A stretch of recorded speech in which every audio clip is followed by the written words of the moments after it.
Hello ladies and gentlemen, and welcome back to Fallen London. Today we're going to be carrying on with the exceptional story, A Dinner to Die For.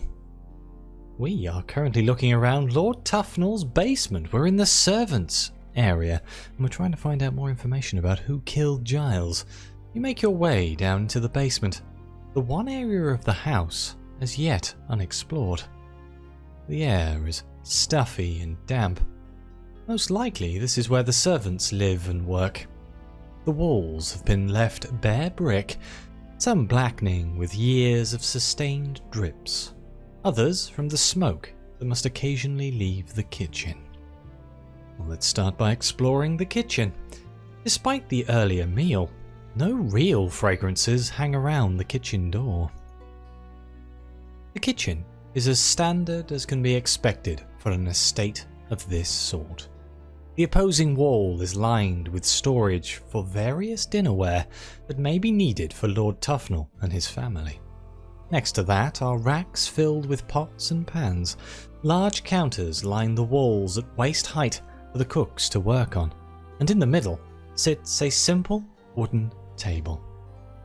Two of the counters contain large sinks, and opposite them is a coal stove that you presume your meal was cooked on. Let's start on the top and work our way down, shall we? Examine the kitchen. The immaculate intellect looks around. It is most curious, is it not, that for a meal as grand as ours, there are no cooks around. You walk around the space, noticing the aged notches made in the wooden counters from the years of knives gliding over their surface. The fragrance of spices and herbs, of flour and grease all linger in the air, but none are particularly overpowering. The sinks are filled with the pots used to prepare your food and the plates you dined on. So, says the immaculate intellect, what do you deduce from this strange scene? You tell him that it's all too clean. Precisely, he replies, smiling. You have hit the proverbial nail on the head. This kitchen was not used to make our food. No, only to heat it up. But why? Spotless kitchen. Let's inspect the larder. A small alcove built into the wall appears to be where the estate's provisions and goods are stored. You walk inside the modest-sized space and look at the shelves. Rows of neatly stacked and ordered cans, jars filled with jams, pickled vegetables, and sacks of flour line each of them. Hooks fill the spaces in the ceilings, most likely to suspend meat and other dried goods from, but currently they hang empty. The immaculate intellect sighs, and here the puzzle grows stranger still. You ask him if he's referring to the fact that no perishables could be found in this space. That is exactly what I refer to, he says. You have the keen eye and a sharp mind, my friend. But yes, this is the pantry of a home not in use, is it not? Okay, let's exit the kitchen. There's nothing left to be seen. Let's explore servants' quarters. Perhaps those who serve Lord Tufnell can shed further light on tonight's strange events. The servants' quarters are sparse in their furnishings, and sparser yet with their decor. 4 metal beds and 4 footlockers are all Lord Tufnell's staff can claim as their own. A single light fixture hangs in the middle of the ceiling, casting everything in dim shadows. Each bed has been made to perfection, the sheets tucked in so tight that you'd struggle to get in one, and a layer of dust has been allowed to settle on each. Well, I guess we're going to have to rifle through these footlockers. Perhaps the secrets of the servants can give us a clue as to tonight's events. You open the first footlocker closest to you. Nothing rests inside but cobwebs and one disturbed spider. You try the next one and discover a similar situation.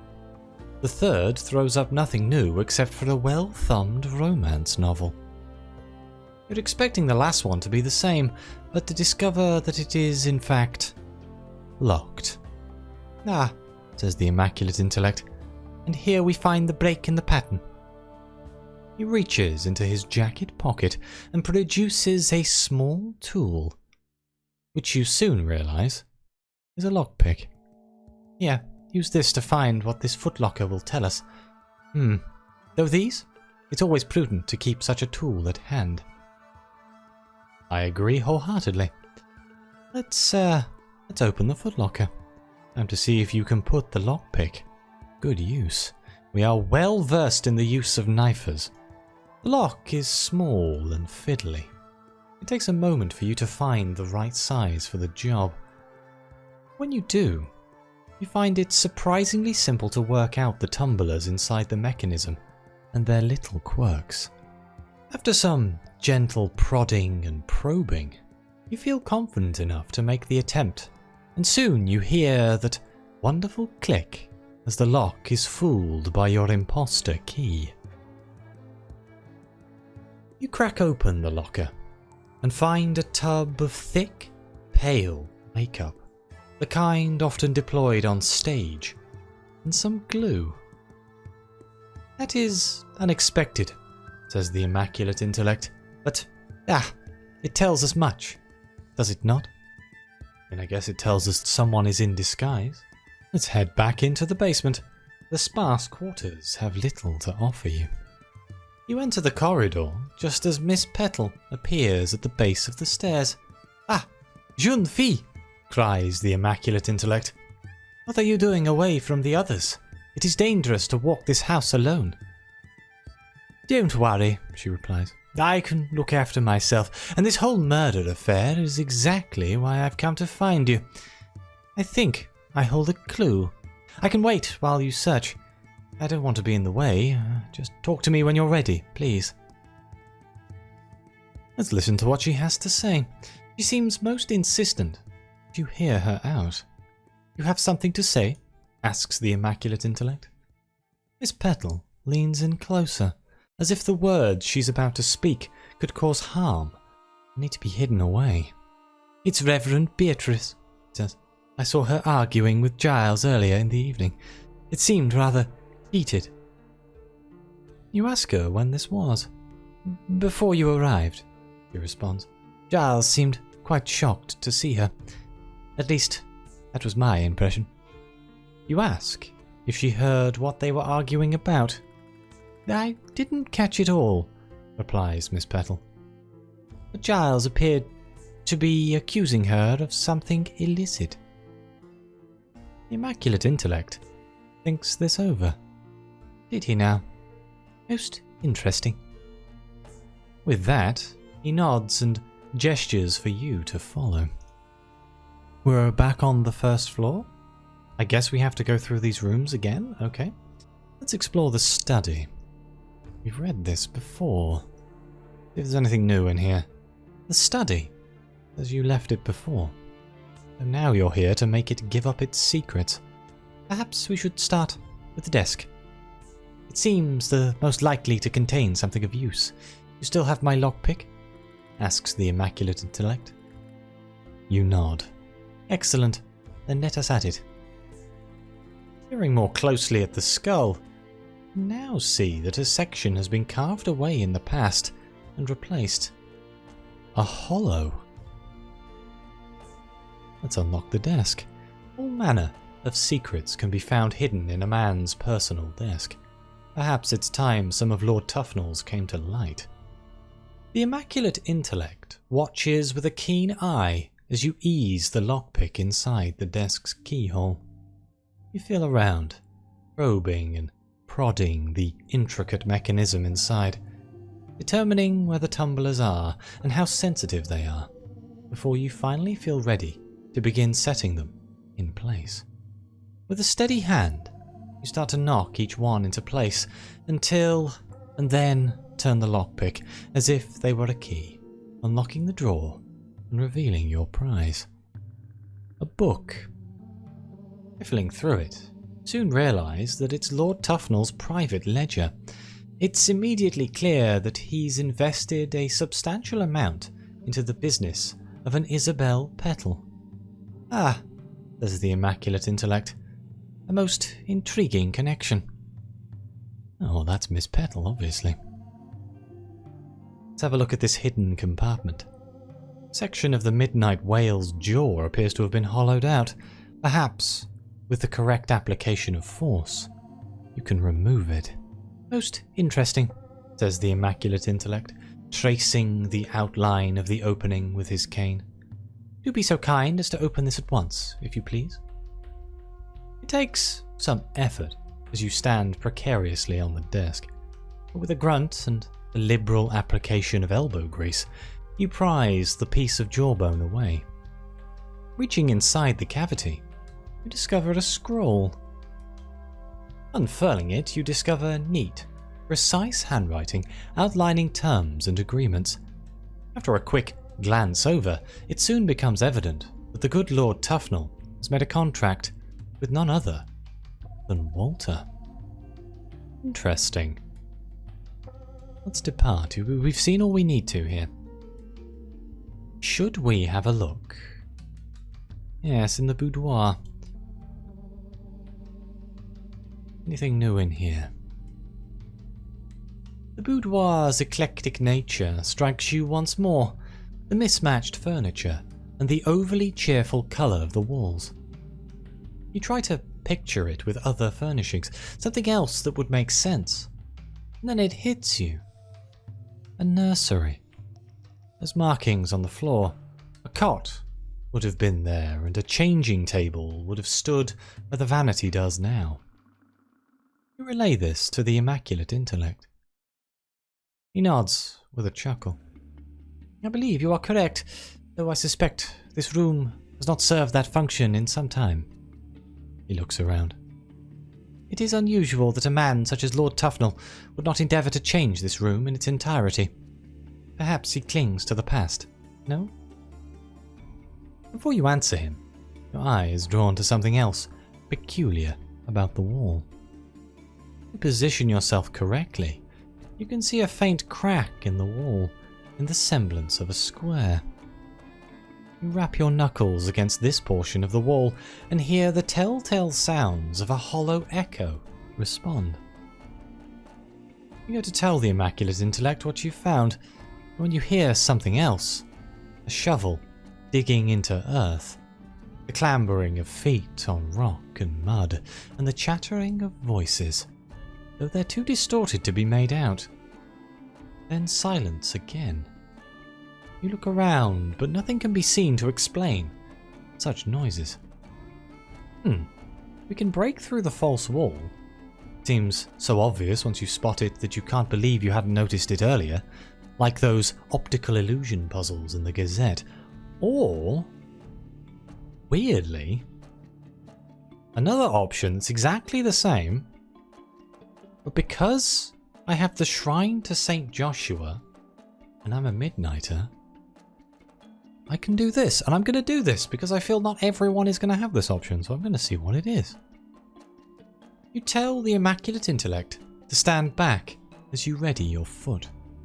With an almighty kick, the false wall crumbles away, revealing a small alcove built into the wall. After you, says your friend. You crouch down and enter the... You wonder why you're out here as you look down the first floor hallway. Your head throbs with a dull pain, but you remember because you had not forgotten, as you expected. The plot is afoot. My friend, says the immaculate intellect weakly. Pardon, but I do not recall what we were doing. But there's Irigo here, a weak facade. I enter the boudoir again. No. The room appears just as you left it, save for a spot in the wall that doesn't sit right.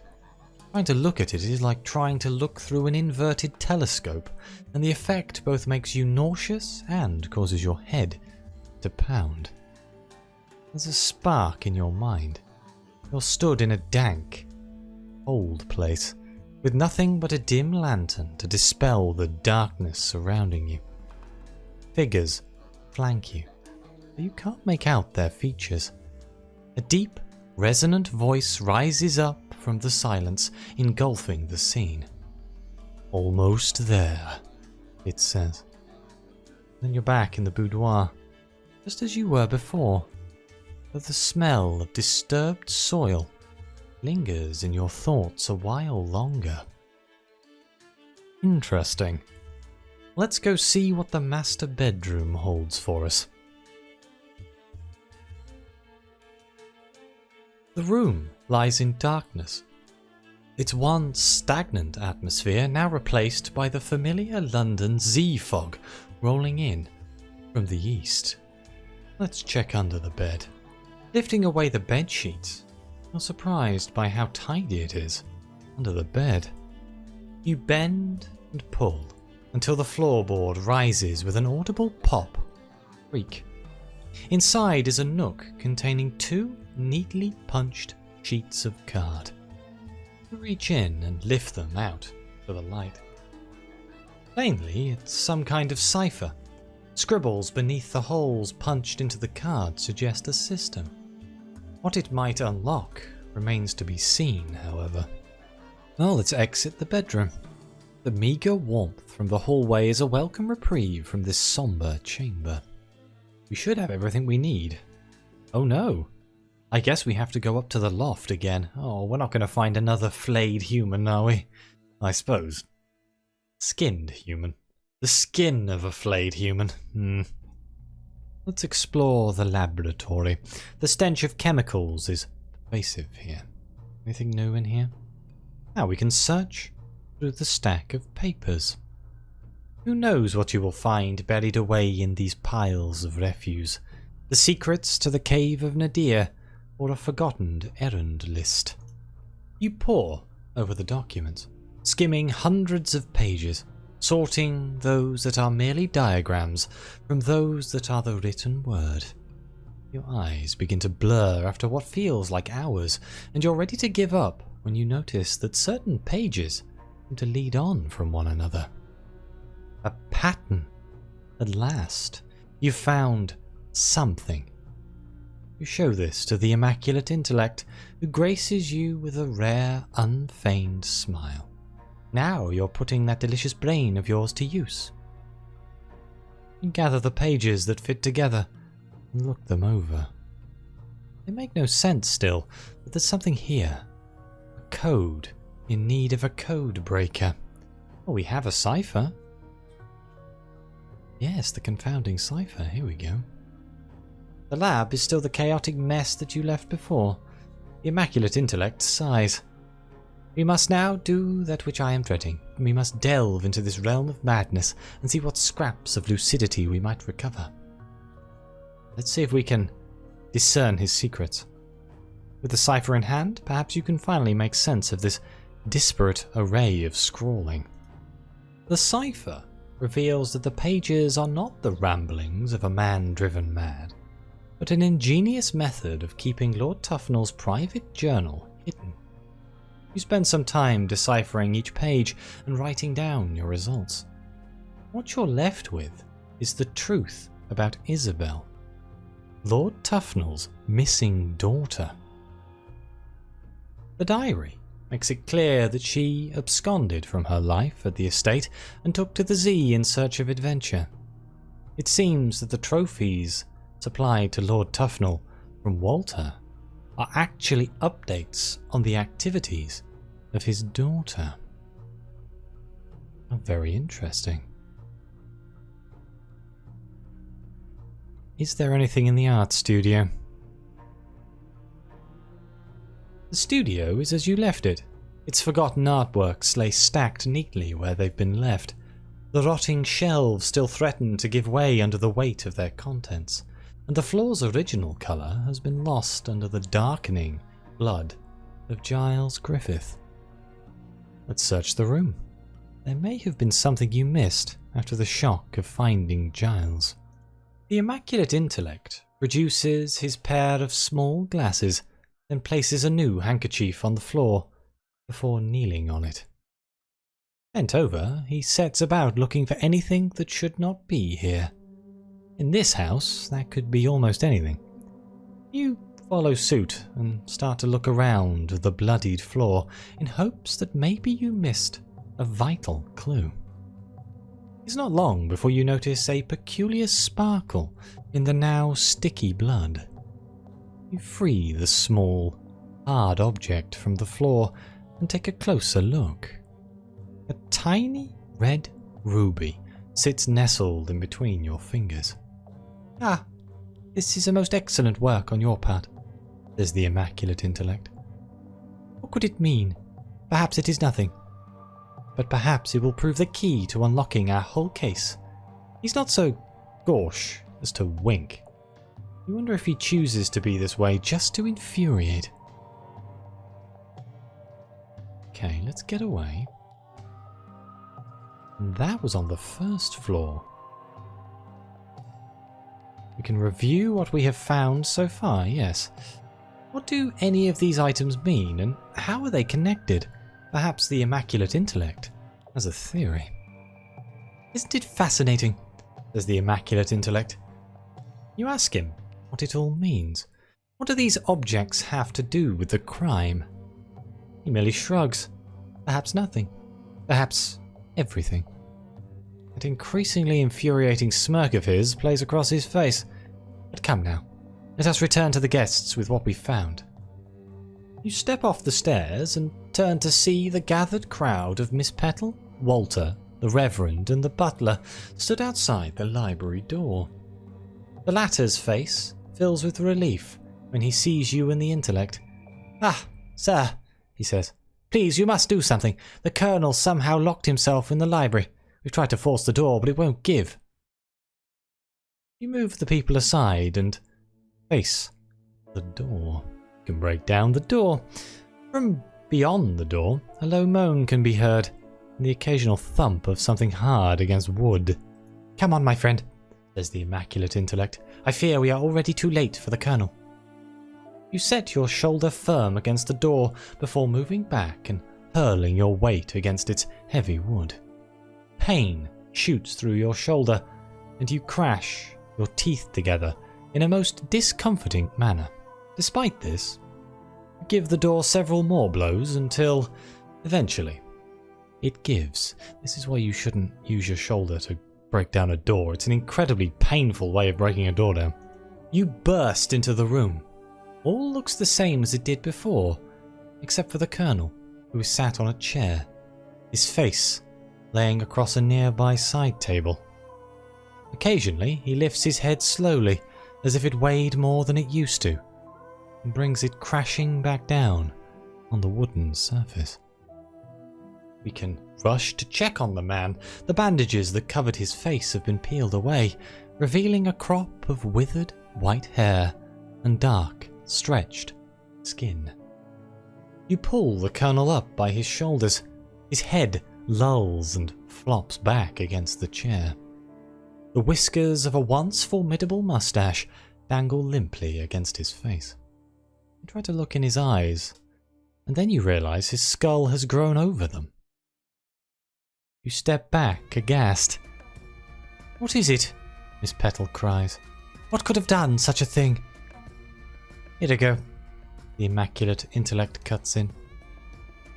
"That most treacherous colour of the Neathbow that erases, that induces loss. The Colonel has somehow been exposed to a nearly inconceivable amount of the colour. How can such a quantity of it be present here without us being aware?"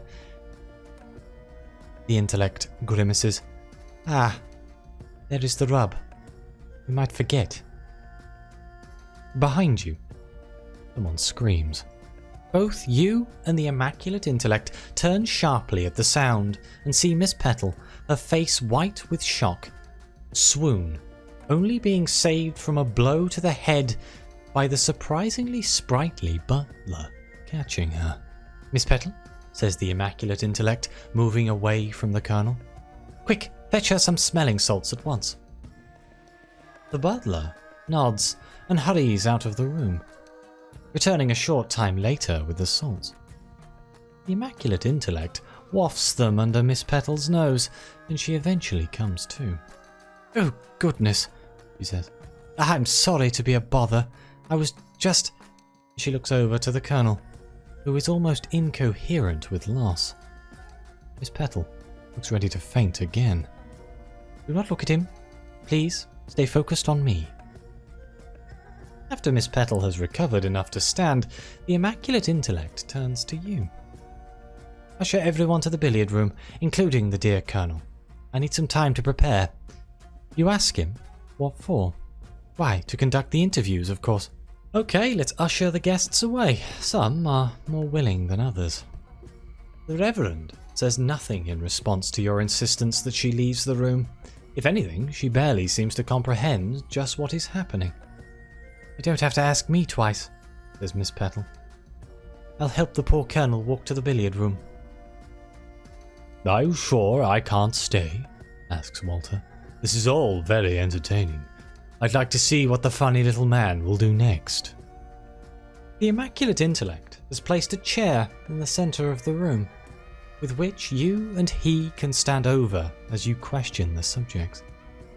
He's instructed you to bring them in one by one, so that you and he may ask them some tough questions, uninterrupted. Let's question Miss Petal. She's seemingly been the most affected by the events of the evening. You go and fetch Miss Petal, to the immaculate intellect. She insists on finishing her cigarette and brandy before joining you, making it clear that this isn't a request. Miss Petal enters the room, the colour having slightly returned to her cheeks since the shock of the Colonel's discovery. "Goodness," she says upon seeing the chair in the centre of the room. "This is all rather formal." The immaculate intellect smiles as he gestures towards the chair. "This is all merely to help us ascertain the truth. I am glad to see you have recovered." Miss Petal takes out another cigarette from her purse and lights it, foregoing her extender, the rouge of her lips staining the butt a dulled pink. "It was a rather frightful shock seeing the Colonel like that. We've been acquaintances for some time." The immaculate intellect nods sadly and splays his fingers as if to gesture such thoughts should be relinquished. "Now, miss, if you would be so kind as to tell me what you were doing at the time of the Colonel's tragic mishap." Miss Petal answers surprisingly quickly. "I had actually been talking to the poor man mere moments before, here in the library. I stepped out to see about having another pot of coffee made, and when I came back, the door was locked." The immaculate intellect nods, then turns his cat-like eyes to you. Let's see if she recognizes the ruby. "Oh my, where did you find that?" "Why, yes," she says, looking at the small stone in your hand. "That belongs to one of my rings." She holds out her pale hand and twists the ring around until one of the settings is shown to be absent of its jewel. "And you found this where?" You tell her it was in the art studio, stuck to the floor with Giles's blood. "How ghastly," she says, leaning away from the stone as if physically repulsed. "I don't have a clue how it ended up there. I noticed it was missing when I arrived. I thought it had fallen out in the street." Let's ask about her relationship with Lord Tufnell. How does her being in debt to him affect it? Her eyes widen at the ledger. "My, you two have been thorough, haven't you? You often rifle through the private accounts of the gentry?" "Only in matters of murder," says the immaculate intellect with frightful sincerity. "Quite," Miss Petal responds. "Well, I guess the cat's out of the bag. Yes, Lord Tufnell has invested a rather large sum into my businesses. He's always been interested in the science of the Neathbow, you see. And I wasn't going to turn away such financial help. And lodgings, of course." "Wouldn't taking such money come with a lot of strings attached?" "You don't know Lord Tufnell like me, dear," she replies. "He's a true gentleman, and he hasn't used his influence in my company over me. He really just likes the workings of colour. And Isabel McCoy?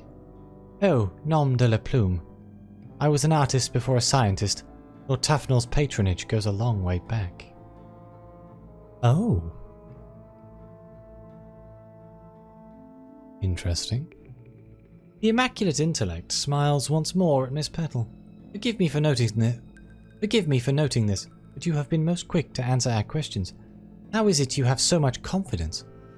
Miss Petal laughs. Why, you don't get to where I am in life by not being prepared. The moment I saw what had happened to that poor man Giles, I knew it would do me well to keep track of my movements and interactions this evening. Your friend smiles. A most wise and rare course of action. Very good, miss. Let's ask who she suspects of these crimes. Her insight could prove valuable. I'd advise you to keep a close eye on Walter. I know I have been. Makes a sharp inhale of her cigarette. Though I don't trust the Reverend. I think the two of them may be in this together. They're connected, you know. Let's question Walter. He's made no secret of his enjoyment of the turn this evening has taken. Could he bear some responsibility for it? You open the door to collect Walter, but instead find him standing in the hallway, that same grin as always on his face. I had a feeling you wished to see me. Am I correct? Walter moves past you and takes a seat in the chair before the immaculate intellect can even utter a hello. Playing billiards, he says. Pardon? Asks your egg-headed friend. You were going to ask me where I was when our dear Colonel lost his mind, correct? Replies Walter. The immaculate intellect nods. Then that is where I was. I was in the billiard room, playing billiards. I appreciate your eagerness and candour, but if you could refrain from guessing my questions in the future, if you please. It interrupts my process, says your friend, colour rising in his cheeks. Walter merely shrugs at this suggestion. Let's ask him about the contract. It proves a direct link with Lord Tufnell. Oh, that old thing. It's just a normal contract. Really, it's not that interesting. He leans back in the chair, lifting its front legs off the ground. I'm a devil. It's what we do. You push him on why Lord Tufnell would take on such a contract. I cannot say, he answers. Quite literally. I'm bound to silence by that contract. Perhaps if you had some more information, my lips could be loosened. Lord Tufnell's journal. Ask if this is the information he means. Lord Tufnell's own writings shed light on his motives. His eyes flare at the sight of Lord Tufnell's journal. Now that's more like it. So as you're aware, our dear Lord lost his precious little daughter. Well, more like she ran away, that is. Running out of leads to find her and bring her home, he employed me to seek out information and bring it to him. You tell him. You know all this already. Right, he says. But did you know how he pays me? The souls he provides aren't obtained through the normal, legal channels, you know. You ask what this has to do with the events tonight. How would I know? It could be nothing. It could be everything. You accuse him of not being particularly helpful. That's kind of you to say, is all he responds with. Who does he suspect of these crimes? He has a keen insight into the minds of mortals. Why, isn't it obvious? The sincerity in his words causes you to lean closer. The butler, of course, he says before bursting into a raucous laugh.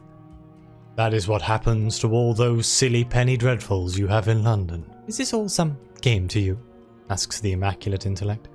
Walter's laugh dies as quickly as it started, and he looks at your friend with an earnest expression. Life is a game, dear detective, he says in a voice of iron. It would be so much worse if we took it seriously. Okay. Well, that was Walter. That went well. Let's question the Reverend. She's not all that she makes out to be, but could that extend to a murderer? You hadn't expected to interview a member of the church over murder when you came to dinner tonight, but stranger things have happened. The Reverend has pulled her hair out of its tight bun and let it stick to her slick skin, the sweat plastering it to her face. The immaculate intellect goes to smile at her but is stopped by her appearance. The Reverend huffs, though it seems strained. "I'm fine," she wheezes. "I can see that you're concerned and I'll have none of it. Now let's get this over with." He refuses to take a seat when the immaculate intellect gestures her to do so. "So be it," he says. "Now, Reverend Beatrice, I will start by asking you, where were you when this most tragic event with the Colonel took place?" The Reverend blushes, though that could just be because of the fever she's clearly running. "If you must know," she says, after a pause, "I was in the water closet, splashing some cold water on my face when I heard the commotion from outside." Let's ask her about the argument with Giles. It appears they had some sort of connection. "What? That? It was nothing," she says. "I merely expressed an interest in purchasing one of Lord Tufnell's trophies, and he became all self-righteous at me." The immaculate intellect smiles and lowers his head. "No," he cries suddenly, smacking the palm of his hand on a nearby table, causing the frail woman to step back. "The truth, Reverend Beatrice, if you please. You think me stupid, eh? I know there is something deeper you're hiding. I've smelled it on you all night, the perfume of deceit." The first time, the Reverend's resolve falters. "Fine," she says after a moment's pause. "It was about my side business. Now this doesn't leave the room, understand?" demands the Reverend. "That depends on the nature of your confession and its relation to the crime," says the immaculate intellect. "So be it. I am in the trade of souls, specifically souls that have been recently extracted." Spiriphage. The illicit dealing of souls, usually under the contract of some devil. Walter?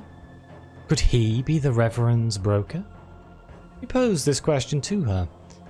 She closes her eyes and exhales. "He is." Your friend cuts back in. "And so, Mr. Griffith, he discovered this about you and confronted you? He knew about my dealings for some time, though how he found out I never discovered. He threatened to report me to the bishops, but, well, let's just say that wouldn't have done him much good. What about the Colonel, eh? Did he know?" She laughs. "That old fool? No, of course not. He didn't have a full bag of marbles even before his skull decided to have a growth spurt." Wow. Who do you think is a suspect of these crimes? It's unlikely, but her insight could prove useful. "How should I know? Wouldn't be surprised if it were the Colonel behind all this, including his run with his Irigo business. You know how those tomb colonists get. They shouldn't live that long. It's unnatural. Now I'm going to lie in the boudoir. I can't spend another minute in anyone's company and I'm feeling quite weak." The immaculate intellect thinks this over. "Very well," he says after a pause. "Go and have your lie down, Reverend. We can question the butler. Weirdly, we can conclude the interviews now. Could the Penny Dreadfuls be correct? Could the butler have done it? You search the ground floor, but alas, come up short. You ask the other guests if they have seen the man, but none of them have. You report back to the immaculate intellect. It is no matter, he says matter-of-factly. Our friend, this dear butler, I get the sense that he has played the part assigned to him, and is just as dark as we are. Wait, the butler's vanished? Can I go find him? Can I descend? Basement? No, there's nothing new in here. Terrible shame. Not in the kitchen, is he? No? Okay. Well, it's a bit weird. It's a bit weird that he's not here. Maybe there will be something after we have concluded the interviews. The suspects have woven their tales. It's now down to you to determine the truth. So that is it then, says the immaculate intellect, sitting back in his chair and wiping his brow with his handkerchief. You notice it's a different one to the one he's assigned for kneeling on. We have stared a murderer in the eye this past hour, and yet I feel no closer to solving this mystery. It is most vexing. He stands, removes a small mirror from his jacket, and tweaks his eyebrows before looking at you and smiling faintly. Come, there is something we yet miss, and I intend to find it. And with that, I'm going to end this episode here. Thank you all so much for watching. Please like, subscribe, let me know what you think. Your comments are greatly appreciated. And as always, I'll see you next time.